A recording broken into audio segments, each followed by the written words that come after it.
जी अस्सलाम वालेकुम।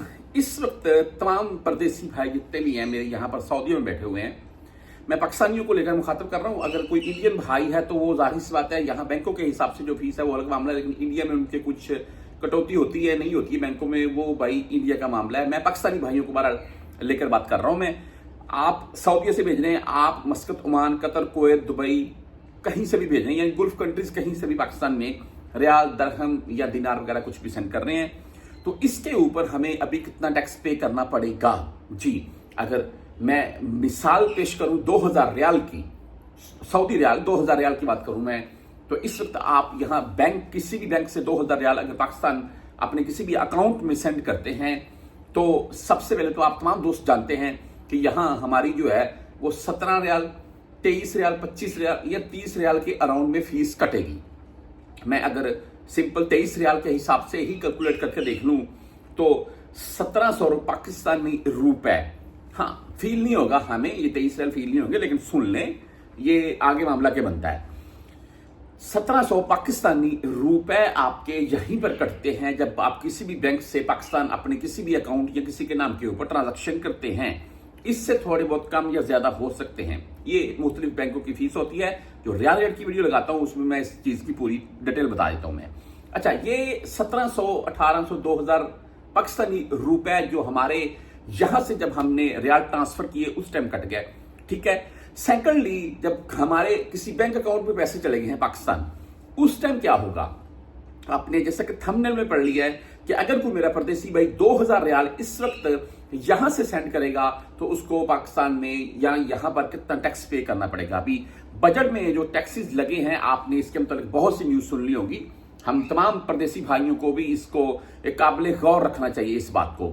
सबसे पहले तमाम दोस्तों से मेरी रिक्वेस्ट है, कोई भी बंदा छुट्टी जा रहा है या न्यू वीजा से ही सऊदी अरब में आ रहा है, ये छुट्टी गया हुआ है वापस आना चाह रहा है, तो पाकिस्तान में बाई फाइलर होकर आपने आना है। नॉन फाइलर की मामलत को लेकर टैक्सेस की भमार है इस वक्त। अगर पाकिस्तान आपने अभी अकाउंट में भेज दिए, मिसाल के तौर पर मैं अपनी बात कर लेता हूं, मैंने अपनी वालदा के अकाउंट में भेज दिए या अपनी बेगम के अकाउंट में भेज दिए या अपने भाई के अकाउंट में भेज दिए, ठीक है जी। अभी मेरी वालदा या मेरी बेगम या मेरा भाई वो फाइलर नहीं है, तो अगर 50,000 से कम में वो रकम निकलवाएंगे 24 घंटों के अंदर, तो फिर उनको भाई टैक्स नहीं पे करना पड़ेगा। लेकिन इसके मुताबिक भी न्यूज आ रखी है कि अभी आप 10,000 निकलवाएंगे फिर भी टैक्स होगा, लेकिन बहरहाल कंफर्म नहीं है। 50,000 से कम में निकलवाएंगे टैक्स नहीं पे करना पड़ेगा। अगर 50,000 से ज्यादा में निकलवाएंगे, मिसाल के तौर पर 1 लाख आप 24 घंटों के अराउंड में अगर एटीएम से निकलवाते हैं, तो उसके ऊपर भाई आपको 1 पॉइंट टैक्स देना पड़ेगा, यानी कि जो कि पहले 0.6% था, यानी कि 1 लाख के पीछे 600 रुपए था, अभी आपको 1000 पे करना पड़ेगा।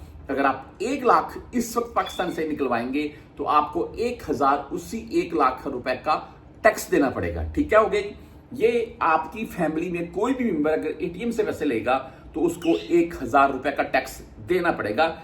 1 लाख 1000 उसका कटेगा अगर वो 1 लाख निकालेगा। तमाम दोस्त तो यहां पर बैठे हुए हैं, मैं आपके लिए एक बात और बोलना चाहता हूं मैं वीडियो के लास्ट में, वो ये है कि अगर कोई मेरा परदेसी भाई ये सोच रहा है कि बैंकों में मत भेजो यार, ये डायरेक्टली किसी के नाम के ऊपर भेजो तो फिर भी भाई टैक्स कटेगा, हाँ वो होंडी के जरिए भेजो यार, छोड़ो इनको, तो यार देखिए उसमें सरसर नुकसान है। वो कैसे, मैं आपको समझा देता हूं मैं।